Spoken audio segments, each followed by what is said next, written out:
Entonces es un poco loco como estos amantes de los psicodélicos pueden expresar un amor profundo por un chamán en la selva amazónica, un amor profundo por un árbol, pero una compasión muy chiquita por una persona que tiene, por ejemplo, problemas de adicción.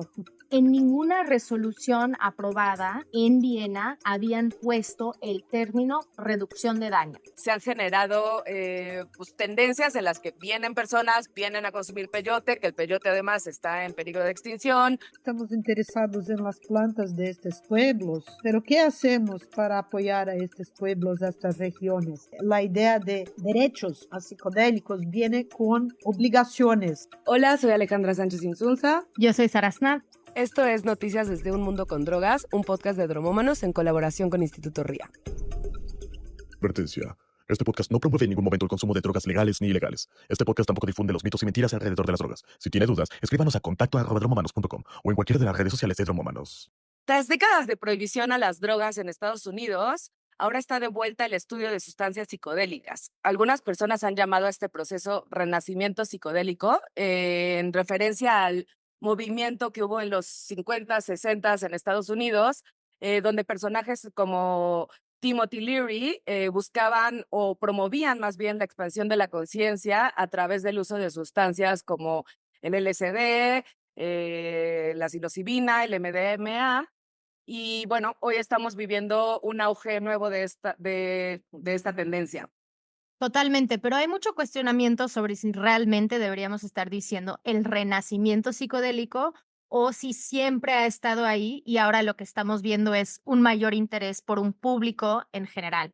Entonces, hoy vamos a estar hablando sobre este movimiento y también estos avances que hemos visto que se discuten en Estados Unidos sobre el uso médico del MDMA para tratar pacientes con trastorno por estrés postraumático, por ejemplo, ansiedad o depresión.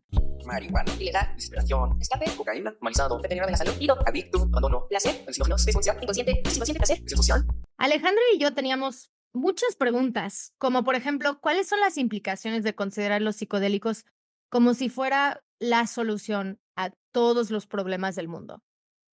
O cómo influyen las series y documentales que consumimos en lo que conocemos hoy sobre estas sustancias y cómo podemos relacionarnos mejor pues con temas como la ayahuasca, el LSD, la ibogaína, ¿no? Que son nombres incluso de sustancias que ni siquiera tenemos tan presentes. Pero que podrían tener beneficios, ¿no? Para la sociedad. Pero vamos a hablar un poquito más de eso. Y hoy tenemos aquí con nosotras Vía Labat. Ella es doctora en antropología, es directora del Centro de Investigaciones Chacruna. Ella ha organizado un montón de conferencias, por ejemplo, la conferencia de plantas sagradas aquí en México. Y tenemos una larga historia y es pues muy, muy buena amiga. Entonces estoy muy feliz de que está aquí con nosotras el día de hoy. Bienvenida, De hecho, Vía. bienvenida, Vía. Y de hecho, la semana pasada tuvieron, no sé si fue la semana pasada o la anterior, tuvieron justo su evento de plantas sagradas en San Francisco. Así que realmente Vía es alguien que está bien metida en todos estos temas.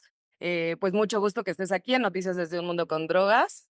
Hola a todos, gracias por invitarme. Vía, en la actualidad hay muchas conversaciones alrededor de este supuesto renacimiento psicodélico. Se habla mucho del estudio de sustancias, de consumo y de que esto es como un nuevo mundo.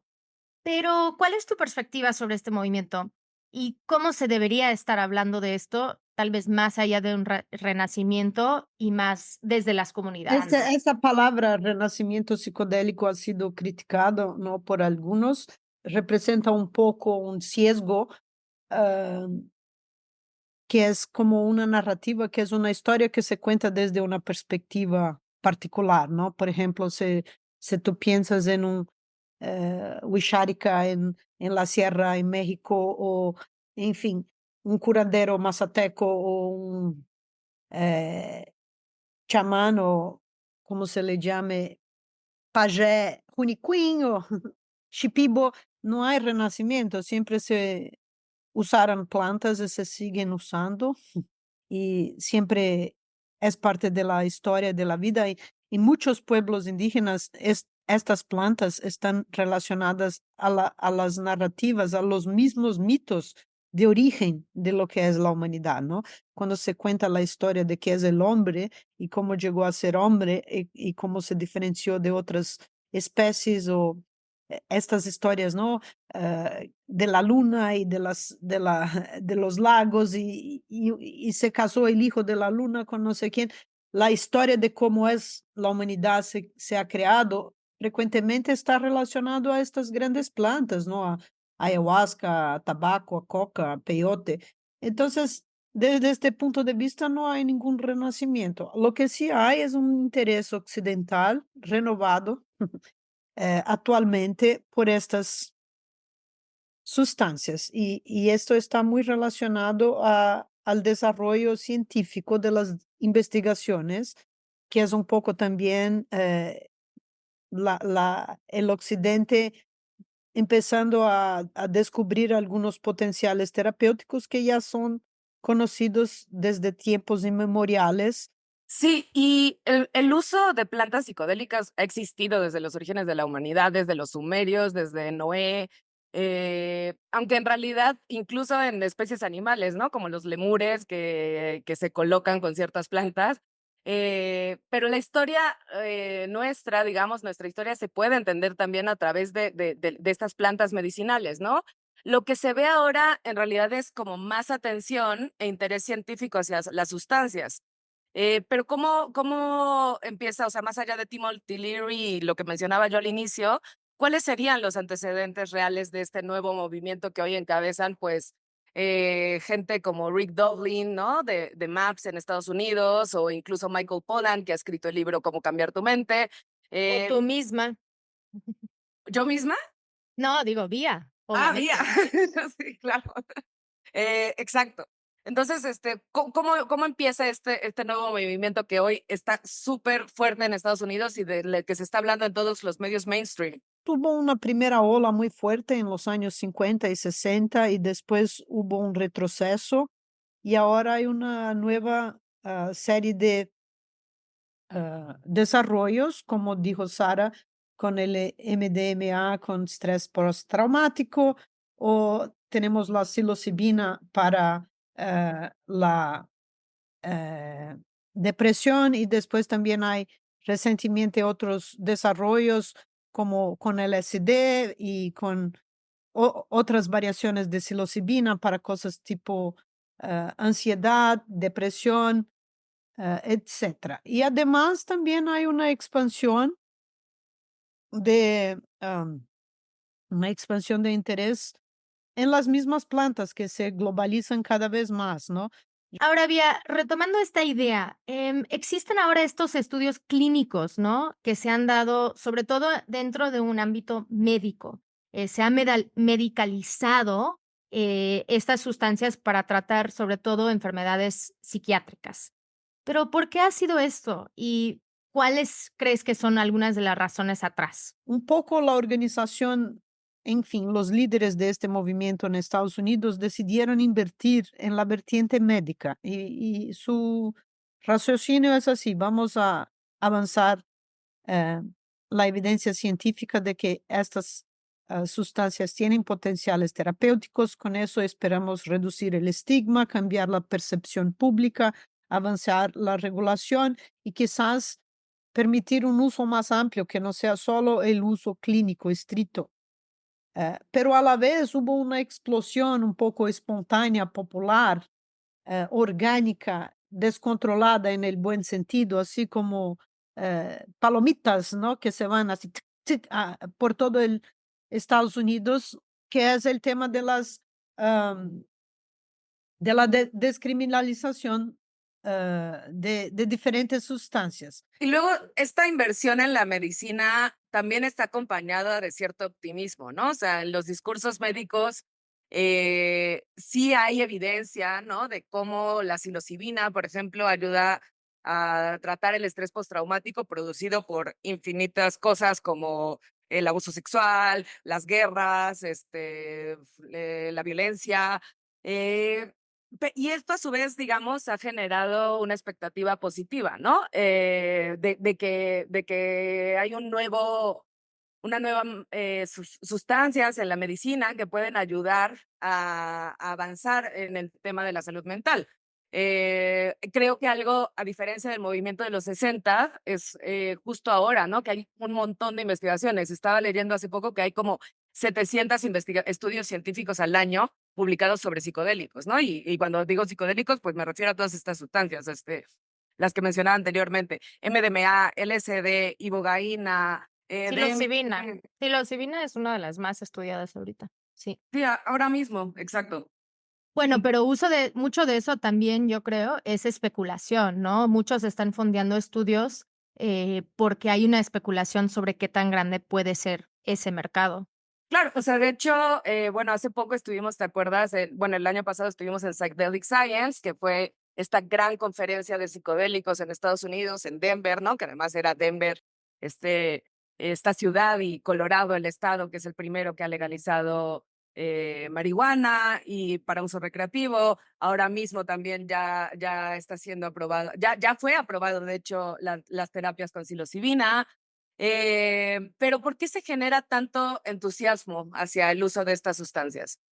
Existe mucha desilusión con el sistema médico occidental, la medicina oficial, científica, y existe muchos problemas de salud mental, ¿no? Además de otros problemas todos, problemas financieros, eh, y todos los retos que sabemos que existen en el mundo hoy, muchas desigualdad, un desencantamiento y problemas de clases, problemas de identidad, y estas sustancias ofrecen alternativas para mucha gente y atraen también muchas gentes que no tienen, eh, no han conseguido avances en sus problemas por medio de la medicina oficial, como por ejemplo problema de adicciones o de depresión.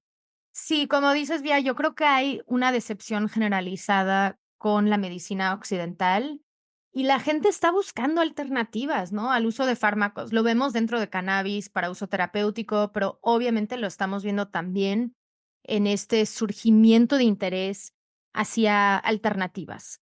Em, pero puede haber, a veces las personas no tienen los resultados esperados, ¿no? Em, y piensan que las sustancias pueden tener esa solución. Pero creo que tenemos que también como poner en el balance qué tan útil son estas sustancias, si nos pueden, entre comillas, como salvar o si se tiene que ir acompañado de otro, ¿no? Entonces, para ti, Vía, ¿cómo se está dando este cambio y cómo lo estás viviendo tú desde tu lugar? Los poderes oficiales como sistemas médicos, psiquiátricos o sistemas de regulación criminal, o líderes religiosos, ¿no? Dogmas morales, toda una crítica, todo un estigma, toda una persecución es patologizado, es criminalizado, es demonizado, es rechazado, pero mientras se va cambiando el eje y se van avanzando, muchas gentes van jumping ship, ¿no? Las ratas son las primeras a jump ship. Entonces, muchas personas que fueron oponentes históricos ahora ven oportunidades y se quieren lanzar eh, en nuevas empresas. Y también hay mucho oportunismo, hay mucha gente que está creando patentes o proyectos o empresas, organizaciones. Hay una explosión de expertos. Sí, definitivamente hay también mucho oportunismo en estos campos. De hecho, cuando mencionaba Psychedelic Science, estaba lleno también de inversionistas y farmacéuticas en busca de un nuevo Prozac, ¿no? O sea, hay también una epidemia de salud mental, o sea, de problemas de salud mental en Estados Unidos. Entonces, pues evidentemente los psicodélicos se están viendo como una especie de salvación, ¿no? O sea, hay gente que habla como de que tienen, digamos, poderes o que realmente pueden abrir la mente, ¿no? Y que podría ser la solución a todos los problemas, ¿no? Pero por otro lado, digamos, estamos hablando de sustancias que siguen siendo clasificadas como, ¿cómo se llama la clasificación, Sara? Que es como grupo 1 en Estados Unidos, que son sustancias ilegales. La Eh, lista 1, donde está LSD, por ejemplo. Exacto.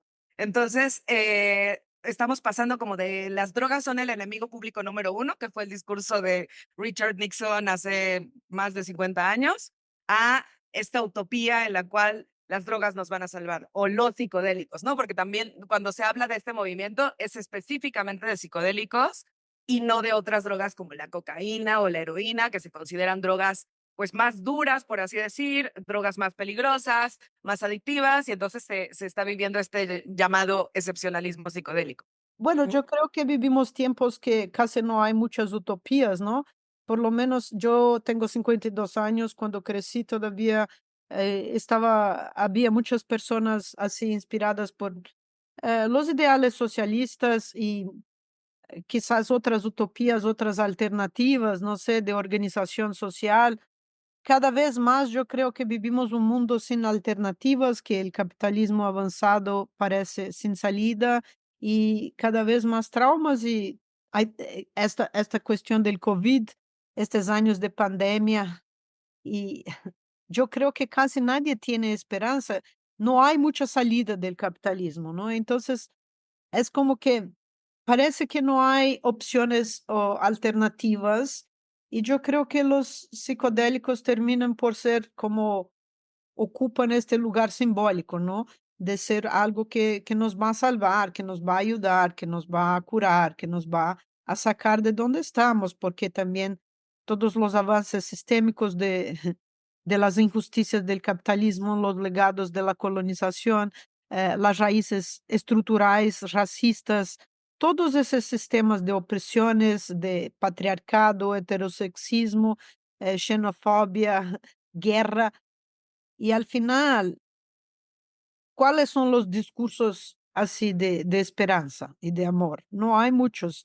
Entonces yo valoro de alguna manera que exista un optimismo y que existan sueños y esperanzas, porque si no, ¿a dónde vamos, no? Y el cinecismo y el resentimiento y la falta de fe no nos sirven tanto. Sin embargo, para mí como antropóloga también me gusta la reflexión crítica, el pensamiento afinado, la nuance, la matización. Y realmente yo creo que es muy ingenuo creer que los psicodélicos nos van a salvar. Aquí, Vía, nos has comentado sobre estos problemas estructurales, ¿no? Y creo que es la gente que trabajamos en las reformas de las políticas de drogas, sí lo vemos como algo tan amplio como eso, ¿no? Y por eso no estamos a favor del excepcionalismo de algunas sustancias y no creemos que los psicodélicos son la solución a todo, sino que es una parte de algo mucho más grande, ¿no? Que se tiene que enfrentar. Entonces, me gustaría saber, ¿tú piensas que estos estudios y el conocimiento de estas sustancias puede motivar un cambio? Digamos que sientes que esto contribuye a un cambio social positivo. Vamos a decir que tienes una fuente de trauma y una manera de accionar, ah, de, de alguna manera crear mejoras del trauma, ¿no? Entonces, vamos en un ritmo de creación de trauma que es miles y miles de veces más fuerte de la habilidad de curar trauma. Y lo ideal sería ir en la raíz de la creación del trauma. Por ejemplo, vamos a dar MDMA para soldados que tienen estrés postraumático de la guerra, pero a la vez estamos creando más guerras y más soldados y más trauma. Entonces, ¿qué es más fácil? Ahora, cambiar las raíces estructurales de opresión es mucho más difícil, ¿no? Porque tendríamos que entrar en el mérito de estos grandes sistemas que nos oprimen de las raíces del sistema capitalista y la desigualdad de clases sociales, la dominación patriarcal del mundo de los hombres sobre las mujeres, la dominación biomédica sobre los conocimientos indígenas, las desigualdades entre norte y sur, el imperialismo, en fin, es difícil entrar en estos sistemas. Entonces, yo creo que no es ideal, pero es una contribución. Intentar avanzar la agenda de los psicodélicos no va a salvar todo, no va a cambiar todo, no va a ser la salvación mesiánica de la humanidad. Sin embargo, es una contribución, ¿no? Es una manera de avanzar cuestiones. Yo tengo mi retórica diferente, no es así que avanzo la agenda de los psicodélicos, pero somos diferentes organizaciones en el campo haciendo diferentes colaboraciones. Sí, justo, o sea, como esta idea, ¿no? De que hay drogas buenas y hay drogas malas. En este podcast en general apoyamos el desarrollo de la libre personalidad y consideramos que pues que no debe de haber exclusión, ¿no? Que si hablamos de legalización o de derecho al consumo de sustancias, pues no debería de haber excepciones. Lo que debería de haber es más información sobre consumo responsable, sobre reducción de daños, ¿no? Y que todo el approach en temas de drogas tenga que ver más con salud y no tanto con seguridad como se ha hecho hasta ahora. Pero por qué crees que surge con tanta fuerza este excepcionalismo psicodélico? Esta idea, psychedelic exceptionalism, ¿qué sería? Primero, es la idea de que algunas sustancias son mejores y superiores que las otras, y estas tienen que ser reguladas y las otras tienen que ser prohibidas. Entonces, sustancias como LSD o ayahuasca o psilocibina, hongos o peyote serían los psicodélicos clássicos que seriam substâncias superiores que têm habilidades terapêuticas. Mientras outras substâncias seriam todas negativas, como cocaína, metanfetaminas, heroína, outros sintéticos, etc. Então, há uma vertiente que defiende solamente o uso, a regulação de los psicodélicos. E há outra vertiente que é por renovación de todas, por una regulación de todas las drogas. Y Vía, ¿tú personalmente estás a favor del excepcionalismo psicodélico? ¿Qué piensas sobre la regulación de todas las sustancias? Digo, ya que somos amigas, puedo hacer algunas preguntas difíciles. Yo personalmente no soy por el excepcionalismo psicodélico y también es un poco irónico porque al final de cuentas la cantidad de gente que utiliza estas sustancias psicodélicas en comparación con otras sustancias es muy chiquita. Entonces, al final existe algo de elitismo en esta postura, ¿no? Que es decir, somos parte de una clase de personas que utilizan sustancias superiores y nuestras sustancias son mejores y las de todos los demás son inferiores. Y al final, autores como, en fin, Escorrotado, Jonathan Ott y varios, van a llamar eso de una clase de chauvinismo farmacológico, ¿no? Es repetir la lógica prohibicionista, pero dentro de la familia de las drogas. ¿Qué quiere decir eso? Una lógica que demoniza, que estigmatiza, que prohíbe, que discrimina a gentes, pero a excepción de las drogas que a ti te gustan. Entonces, mis drogas no son drogas, ellas son muy sagradas, ellas son muy terapéuticas, ellas son muy especiales. Y las drogas de los demás son todas drogas. Entonces es un poco loco, ¿no?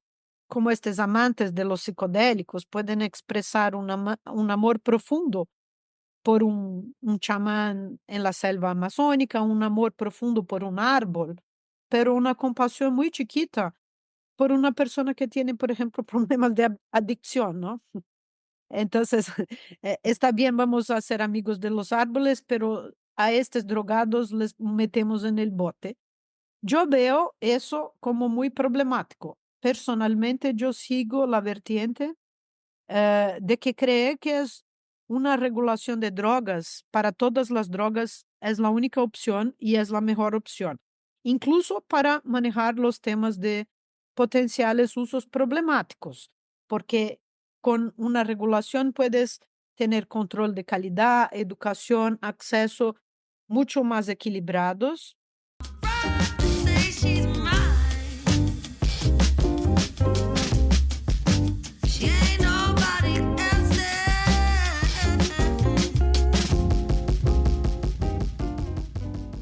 Y bueno, o sea, también con todo este auge y esta nueva moda, ¿no? Que estamos viviendo, pues tenemos que ver también que forma parte de un movimiento cultural, ¿no? O sea, yo me atrevería a decir que el libro de Michael Pollan, que es este escritor de The New Yorker, que escribía de comida y que a sus 60 años se hizo psiconauta, empezó a probar todo y vio cómo le trajo cosas buenas a su vida, ha llegado a un tipo de población diferente, ¿no? A gente blanca, de clase media alta, que ahora dice, ay, mira, si a Michael Pollan lo hace, pues ¿por qué yo no? Estos productos, pero no es solamente, ¿no? Está Hamilton Morris en Vice, está Andrew Huberman, que también habla de esos beneficios en su podcast, estos documentales de hongos fantásticos, o sea, hay muchos productos y que creo que Hechos por hombres. sí, la mayoría hechos por hombres. De Hay hecho, muchos productos hechos por hombres blancos. pero justo son estos hombres blancos los que lideran este nuevo movimiento, ¿no? O sea, y yo quisiera saber, o sea, qué tanto estos productos o este movimiento cultural, ¿no? Que no es solamente científico, sino es también un punto de, pues, de inclusión de la sociedad, de decir, ay, bueno, esto está interesante, ¿por qué no probarlo? O sea, en la conferencia a la que fuimos vimos gente eso, que había probado de todo en su vida, terapias, psiquiatras, no sé qué, y no encontraba, digamos, sus curas o sanaciones, y que entonces veía que los psicodélicos sí pueden ser una alternativa. Pero bueno, ¿qué tanto influyen estos productos, no? Pop, para que se entienda más el mundo de las drogas. Unas preguntas difíciles desde mi amado México y mi español no está muy bueno hoy día, pero a ver, ¿qué les voy a decir? Yo creo que es bueno tener más aclaración, tener más entendimiento, tener más, menos estigma, menos ignorancia, ¿no? Porque ponte, por ejemplo, un médico regular en una carrera. ¿Él qué estudia de psicodélicos o drogas? Él tiene poquito, ¿no? Estudia un poquito, un semestre de no sé qué. Si tú le pones una hoja de coca o le pones una marihuana o le pones una heroína, él sabe diferenciar cuál es cuál. El tipo que solo fue a una escuela de médico, ¿no? Pero sin embargo, estos médicos son voces centrales para dar referências sobre qué son drogas, ¿no? Existe un dominio de una hegemonía de la biomedicina que va mano con mano con los sistemas legales, ¿no? Esta alianza de cual habla Foucault, de los biopoderes de la medicina con el sistema legal de control de los cuerpos, ¿no? De control de las poblaciones, control de las masas. Todo este dogma también sigue relacionado con visiones que son de origen religiosa, que al final el estigma tiene origen religiosa, moral, que es este discurso de las drogas como seres demoníacos, eh, patológicos, ¿no? Eh, las visiones legales, religiosas y médicas dominantes son muy problemáticas y tienen a estas sustancias como casi seres mágicos que son capaces de imponer una agenda a nosotros, ¿no? Como si el hombre no fuera activo, el ser humano, no tuviera, para nosotros que estudiamos estos temas, es una cuestión de relación. ¿Cuál es la relación que esta persona tiene con esta sustancia? ¿En cuál contexto? Esto es fundamental, no es solo la sustancia. La sustancia no, tú tomas eso, y haces no sé qué. No, es dónde tomas, quién eres, con quiénes toma, con cuáles intenciones. Todo eso, las características de la persona, las intenciones, las expectativas, el contexto social. ¿Estás tomando algo en un motel escondido o estás en un grupo con personas amigas que están todas de acuerdo con las reglas de este contexto? Entonces, avanzar un entendimiento mejor de que estas sustancias dependen del contexto, depende de la persona, y son una manera, dependen de la relación que tienes con ellas, que ellas no tienen una vida propia que te impone cómo vas a comportarte, pero tienes que desarrollar estas relaciones. Yo creo que entender estas relaciones todas es muy importante y muy bienvenido. Entonces, yo creo que es muy importante tener más información, más entendimiento, más discusión pública, menos estigma, menos dominación biomédica reduccionista, menos dominación religiosa, moral, eh, con raíces en la Inquisición. Todo esto es muy importante. Entonces, yo creo que más documentales, más libros, más discursos son bienvenidos. Entonces, pensando en estos discursos que nos ayudan a conocer más sobre sustancias, y yo sí recuerdo cuando salieron algunos de esos documentales en Netflix, y no, subirme a un avión y ver a alguien, ¿no? Una señora X ahí, viendo el documental sobre psicodélicos y pensé, wow, esto ya, ¿no? Y ya salió de control de alguna forma, pero significa que más gente está cuestionando y pensando. Entonces, tú, ¿qué implicaciones crees que hay o cuáles son los riesgos o beneficios también de que esta agenda sea más mainstream, ¿no? ¿Cómo impactan estas miradas, ¿no? Cuando pensemos que ya más personas van a estar pensando o buscando algún tipo de acercamiento con estas plantas y sustancias que algunos pensarían que son plantas sagradas, plantas de poder, etcétera. Esta agenda de mainstreaming también es una agenda occidental y también es una agenda que es como se cuentas la historia desde una cierta perspectiva, ¿no? De una mirada. Cada uno tiene una mirada. Entonces, esta mirada es la... También otra vez, yo nunca vi por ejemplo, un curandero shipibo empezar una ceremonia de ayahuasca diciendo, mi objetivo es expandir la ayahuasca lo más rápido posible para la mayor cantidad de gente posible para salvar la mayor cantidad de gentes en la humanidad. Y ahora yo necesito $5 millones para crear esa expansión inmediata. Esta agenda de mainstreaming también la veo como una cosa delicada, porque es un presupuesto de que todos tienen que utilizar y que eso va a salvar todos y esto es bueno para todos. Y si más personas tienen acceso más rápido y con más dinero y con más escala, todo va a ser un milagro y todos vamos a estar felices. Esta no es mi agenda y también no es la agenda de Chacruna y no creo que es la agenda de los activistas de reforma de drogas. La agenda de otras personas, es decir, las personas que quieren tener derechos, deben tener sus derechos defendidos y protegidos, porque no está en mi agenda estar como una persona mesiánica en eh, arriba de una cajita en medio de la calle gritando con un micrófono, vamos todos a tener acceso a drogas, no es eso. No es eso la agenda. La agenda es que no se persigan, que se renoven,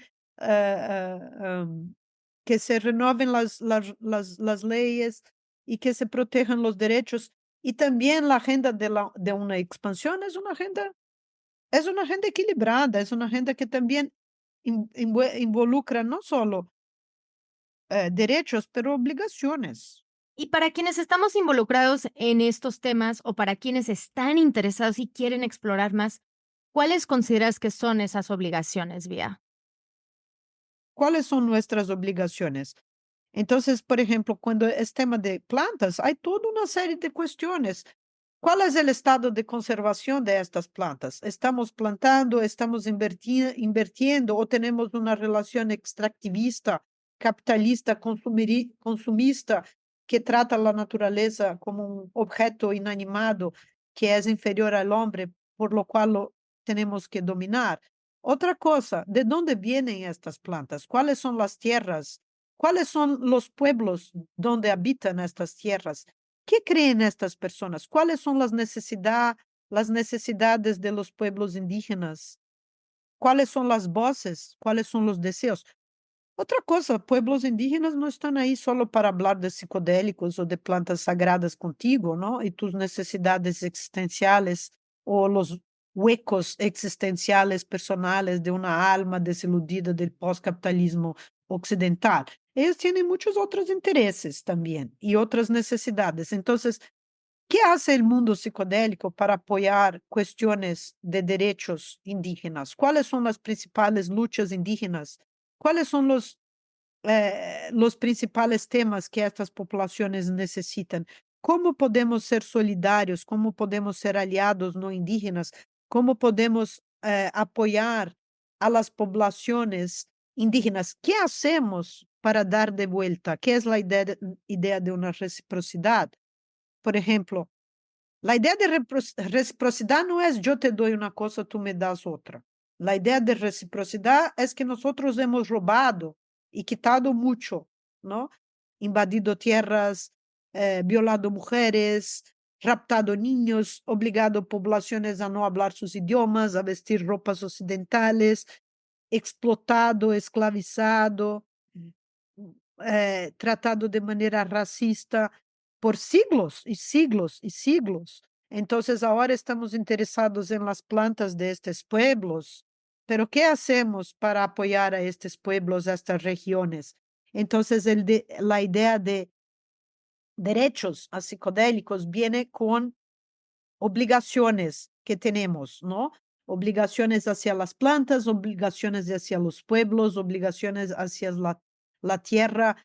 Para mí, esto es el verdadero mainstreaming. Para mí, el mainstreaming no es salir ahí intentando convencer a todos que esto todo es bueno. Es hacer una expansión ordenada, una expansión racional, una expansión en colaboración. Y tú, como antropóloga que ha colaborado con pueblos indígenas y que has visto las consecuencias de prácticas extractivistas, es decir, o sea, no solamente de investigadores que toman el conocimiento de las plantas, el medio y se van, pero también, pues ahora, no sé, hay un montón de gringos llegando a México a consumir hongos en Huautla, ¿no? En honor bueno, en honor no, en el lugar donde se hizo famosa María Sabina, ¿no? Esta chamana que digamos, dio a conocer los hongos al mundo, ¿no? Cuando vino Wasson, un biólogo, y luego salió en la revista Time. Entonces, a partir de eso también se han generado pues, tendencias en las que vienen personas, vienen a consumir peyote, que el peyote además está en peligro de extinción, ¿no? O sea, ¿qué otro tipo de abusos has notado que existen hacia los pueblos originarios? Y, o sea, al tener este tipo de narrativas mainstream, ¿cómo podemos cuidarlos, no? O sea, y o sea, justo contener la sabiduría de nuestros pueblos y evitar una comercialización masiva también a raíz de este mal llamado renacimiento psicodélico. Existen abusos también, pueden haber problemas. Por ejemplo, nosotros hemos publicado un documento muy fuerte sobre eh, traer una conciencia sobre el tema de abuso sexual en el mundo de la ayahuasca, que puede ser muy fuerte, ¿no? Mucha gente oportunista, mucha gente que se saca ventaja de personas en posiciones vulnerables. Otro tema es el tema de la comodificación de las plantas, de la mercantilización de las plantas, tornarlas, hacerlas un producto, un objeto, cosificarlas, hacerles una cosa. ¿Y qué hacemos? Estamos creando proyectos que son proyectos en alianza con pueblos indígenas, o los pueblos indígenas son transformados en empleados de los gringos en sus retiros, ¿no? Este dinero es repartido de manera igual en estas nuevas clínicas o en estos nuevos centros, en estos nuevos retiros. Los indígenas son tokenizados, que es decir eso, utilizados como un símbolo, pero en realidad no son llevados en cuenta. Cuando vas a una tierra ajena, aprendes a hablar algo de este idioma, sabes cuál es el tronco lingüístico de estas personas, sabes cuál es el nombre de la etnia, sabes cuál es el nombre del chamán, ellos están representados en el site. Entonces nosotros estamos creando todos estos materiales en Chacruna para hablar de una expansión, de un mainstreaming, que sea un mainstreaming que lleve en cuenta todas estas dimensiones.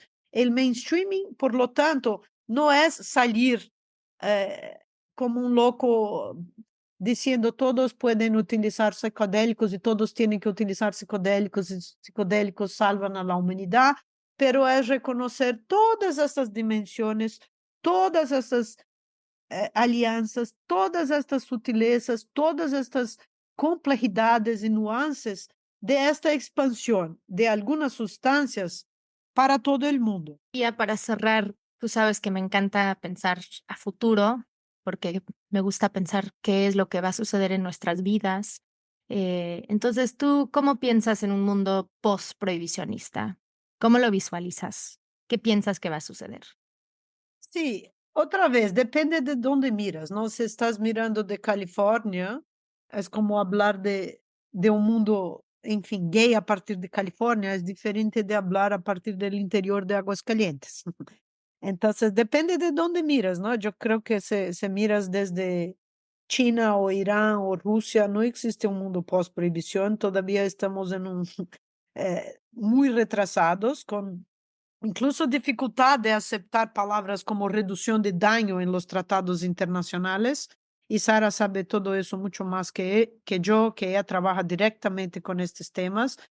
Entonces, en muchos países sigue totalmente obscuro, ¿no? Toda la idea de reducción de daños, sigue una mentalidad de total prohibición, de total abstención.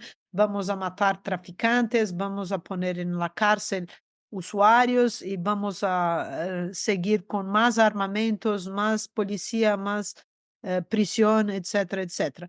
Entonces, hay un avance que es desigual. Algunas partes del mundo están avanzando, pero otras están, la prohibición sigue ahí feliz de la vida y sin muchas, ah, no está muy abalada. ¿Estás de acuerdo, Sara? Totalmente. Me quedaría un poco en cómo vamos avanzando como activistas, ¿no? O personas que nos interesan estos temas de las drogas y de las sustancias. Y yo creo que pues vamos avanzando mucho, ¿no? Vemos mucho más interés, vemos más personas estudiando, vemos más personas saliendo del closet psicoactivo. em, y también porque, y es algo importantísimo, no tienes que ser una persona usuaria para poder abogar por reformas en en estas sustancias, ¿no? Eh, no consumo, pero me sumo, totalmente posible y pueden ir a las marchas, pueden hablar con sus familiares. A veces los que andan en los mundos de los psicodélicos piensan, no, esto es mi medicina y lo tuyo es una droga, pero esa fracturación de movimientos no nos ayuda. Yo creo que es muy importante que vamos viendo cómo unir esfuerzos, cómo bajarle al excepcionalismo, entender que las sustancias cada una tiene su uso y su dosificación y que podemos unir esfuerzos, ¿no? Y más cuando estamos pensando en poblaciones que hemos sido estigmatizadas durante décadas. Entonces, es un gran momento de poder realmente tener diálogo, ¿no? Y también diálogo entre distintas comunidades. Entonces, pensemos en las personas que quieren usar sustancias como en las ciudades versus pueblos originarios y cómo podemos abrir el diálogo, porque creo que eso es lo que nos va a ayudar entonces a informar las políticas públicas. ¿Tú qué piensas, Ale? No, completamente. Yo, sinceramente, a mí lo que me parece valioso de todo este movimiento es el cambio de narrativa. Es decir, la prohibición, ¿no? Y la guerra contra las drogas ha causado demasiado daño, o sea, en Estados Unidos y en América Latina, ¿no? Encarcelamientos masivos, desapariciones, asesinatos, carteles, un crecimiento del crimen organizado. O sea, la prohibición, además, como personas, nos ha, o sea, ha definido nuestra forma de pensar, ¿no? O sea, de estigmatizar, de nosotros sentirnos mal si consumimos cosas, ¿no? O sea, es como algo que está demasiado profundo. Entonces, creo que este movimiento, el que haya más evidencia científica, ¿no? Que es súper valiosa, como vimos, tiene muchos problemas también, pero a la vez sí está ayudando a cambiar la forma de pensar, ¿no? Entonces, es como que aprovechar esa oportunidad mainstream, que si bien no estoy a favor, ni me gusta que lo lideren hombres blancos, ni que ellos sean, digamos, como ahora los nuevos gurús psicodélicos, ¿no? Eso no me gusta, pero sí creo que la oportunidad de entender mejor las sustancias, aunque sea a través de la apertura psicodélica, puede traer muy buenas cosas para derribar la narrativa prohibicionista, que como dije, ha creado demasiado daño, ¿no? Entonces, pues cerramos con ese punto esperanzador, ¿no? De que se están moviendo cosas, ¿no? Están ocurriendo cambios y pues sigamos ahí y entendiendo mejor de las sustancias, que todavía falta mucho por saber y por descubrir. Así que muchísimas gracias por la entrevista, Vía. Fue un honor tenerte en nuestro podcast. Yo quiero nada más celebrar así mujeres fuertes y organizaciones con un trabajo ideológico y fuerte y bonito.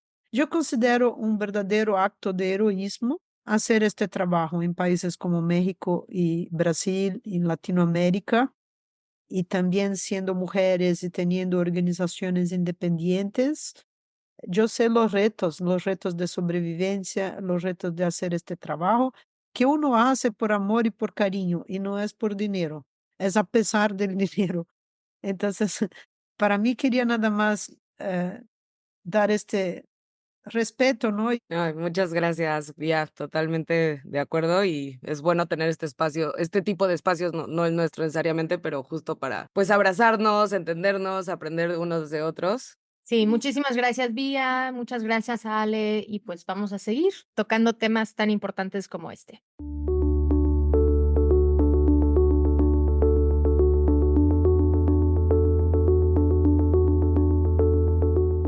Y ahora, para despedirnos, nada más vamos a responder a las preguntas de nuestro consultorio, que es la última, que es la sección del programa que tenemos cada vez. Que la primera es justo sobre Viena. Nos pregunta Sandra, ¿qué pasó en Viena y qué implica esto para el cambio de política de drogas en la Comisión de Estupefacientes? Excelente pregunta y pues muy interesante porque me encanta ñoñar sobre estos temas. Bueno, lo que sucedió en Viena es que cada año se hace una reunión en la Comisión de Estupefacientes, que es un órgano de las Naciones Unidas donde participa 53 países miembros. Ahora, lo que sucedió este año que lo hizo diferente es que siempre negocian resoluciones. Y estas resoluciones pueden tener diferentes temáticas. Cada año hay una, por ejemplo, una resolución sobre desarrollo alternativa y lo van rotando Tailandia, Perú y Alemania en quien presenta esa resolución. Ahora, en Viena siempre han aprobado las resoluciones por consenso. Esto significa que siempre se diluye el lenguaje a los acuerdos más mínimos posibles, ¿no? Más bien como que si tú estás de acuerdo con esta palabra y yo también. En ninguna resolución aprobada en Viena habían puesto el término reducción de daños.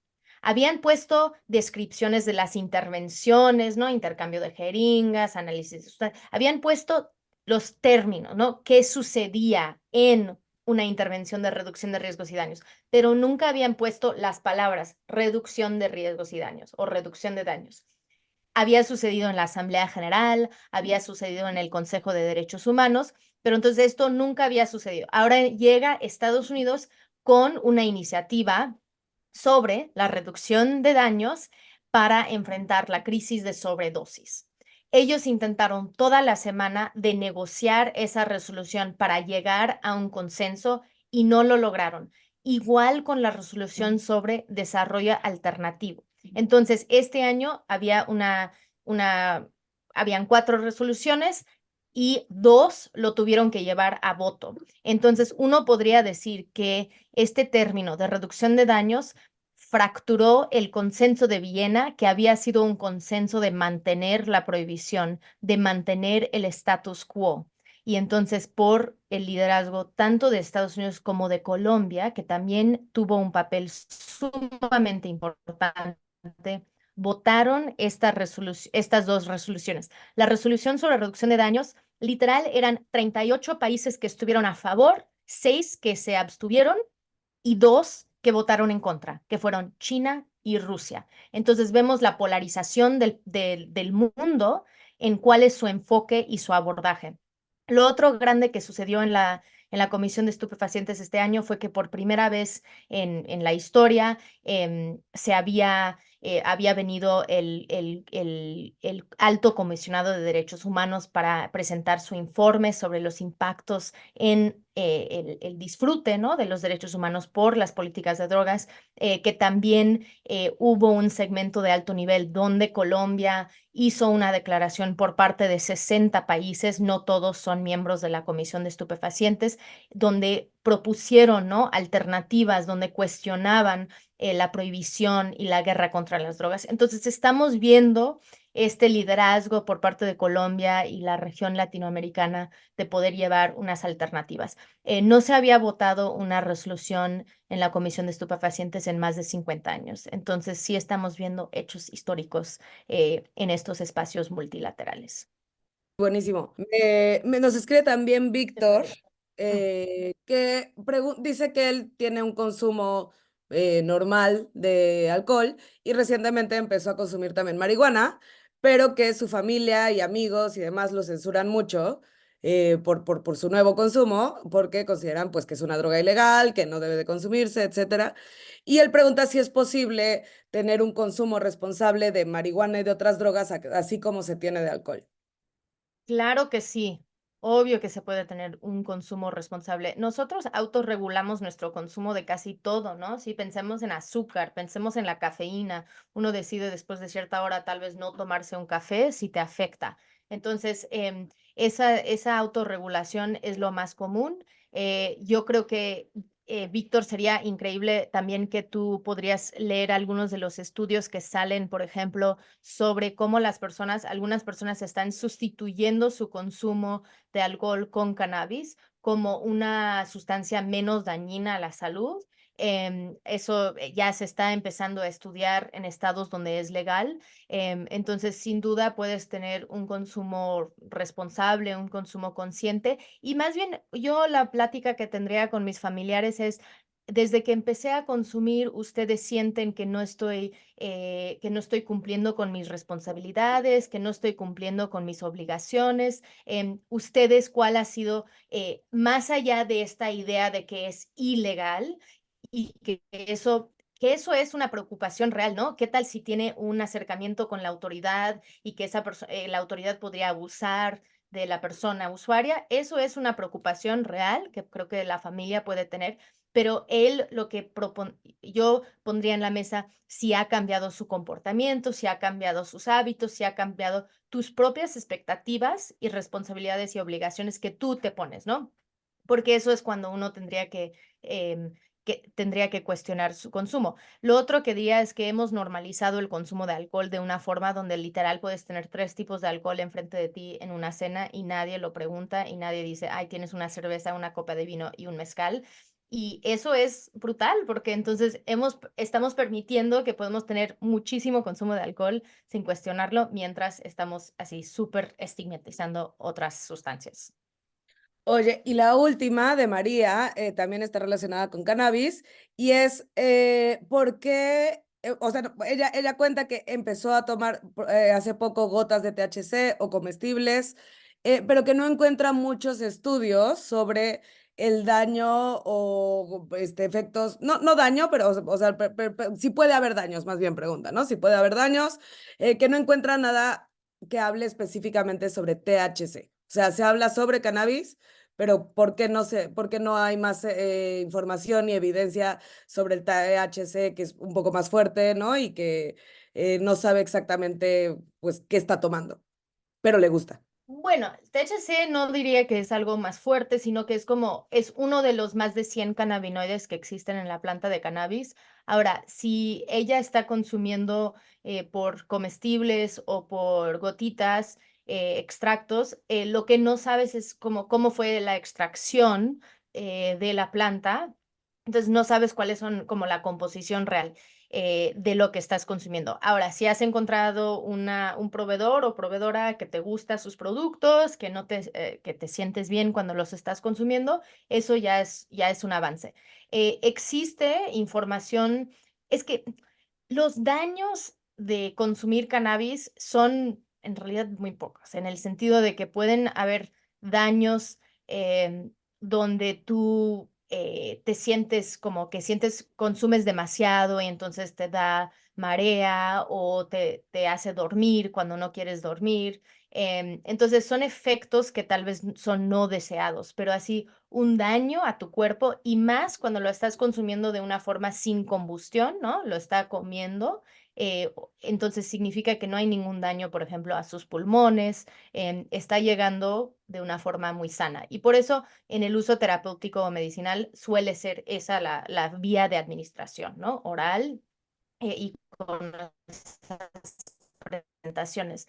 Entonces, sí hay estudios sobre cómo te puede afectar los comestibles, pero yo creo que lo único que quieres tener cuidado es si tú estás apenas como empezando a consumir, pues asegurar que estás dosificando bien, que si tienes un nuevo producto que no has probado, que lo consumes como la mitad de lo que normalmente consumirías para poder sentir los efectos y decidir si vas a redosificar o no. em, un poco para que tú puedes ir sintiendo, entendiendo que vivimos en México, estoy asumiendo que ella también, y que es un mercado no regulado, es un mercado donde no tenemos seguridad sobre el contenido, ni los niveles de THC ni CBD que contienen en lo que estás consumiendo, ¿no? Entonces sí es un poquito, es como cuando consumes o cuando compras mezcal y no está etiquetado, y en realidad entonces no sabemos cuáles son los niveles de alcohol, pero tú te vas midiendo, ¿no? Tomas un caballito y te sientes bien y entonces tú puedes ir como dosificando según tu conocimiento de tu cuerpo. Si hay estudios, yo puedo, como yo recomendaría tal vez un sitio que se llama New Frontier Data, donde tienen mucha información. También la Fundación Cana con doble N, que es una fundación española, tiene mucha información sobre cannabis. También en las redes de Instituto RIA puedes encontrar más información. Entonces, pues sí, muchas gracias por las preguntas. Ojalá que sigan llegando para que podamos seguir dialogando, porque creo que sí, es muy interesante escuchar también cómo van ustedes y qué van pensando y cuáles han sido sus experiencias. Entonces, gracias por contarnos. Gracias por escucharnos. Pueden mandar todas sus preguntas a contacto@dromómanos o a las redes de Dromómanos o de Instituto RIA, que es Instituto RIA MX, principalmente en Instagram y Twitter. Nos escuchamos en nuestro próximo programa. Gracias. Gracias.